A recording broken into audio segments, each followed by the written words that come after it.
blossoms amidst blood. In the final moments of a dying battle, a single blossom bloomed drenched not in dew, but in blood. 100 years ago, the legendary plum blossom sword, Saint Cheongmyeong, stood atop a mountain of corpses. With his last breath, he struck down the demonic cult leader Cheonma, ending the bloodiest war Murim had ever seen. But victory came at a devastating cost. As the petals of the Manhwa sect withered into obscurity, Cheongmyeong faded from history. Until now. The last strike of the plum blossom sword. Cheongmyeong, 13th disciple of the Manhwa sect, was once hailed as one of the 3 great sword masters, the man who faced the demonic cult's evil alone and won. Yet that victory was hollow. He died amidst ruin and regret. And then he woke up, in the body of a child, in a world where Mount Hua had fallen forgotten and ridiculed. The once revered sect had become a footnote, a shadow of its former self.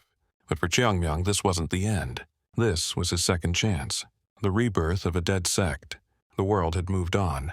The Mount Hua sect's disciples were weak, disorganized, and full of excuses. Rival sects mocked them.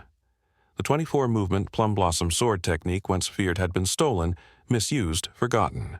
But Cheongmyeong didn't come back just to watch. With the fire of a veteran warrior and the cunning of a battle-hardened general, he began again teaching the basics, rebuilding the discipline, reshaping the hearts of the fallen. In just 2 years, Mount Hua's name once again echoed through Jianghu. Plum blossoms rise again. Cheongmyeong was more than a swordsman. He was a storm tearing down arrogance, reshaping destiny, and reigniting a sect thought long dead. He didn't just fight with a blade, he fought with belief strategy and the unyielding will to correct the mistakes of the past. The sword no longer creates mere illusions of plum blossoms, it brings them to life. Now, as the fallen sect rises, and as Cheongmyeong carves his path through corruption and hypocrisy, a single truth becomes clear. If the world has forgotten the name Mount Hua, then I will carve it back into the bones of history.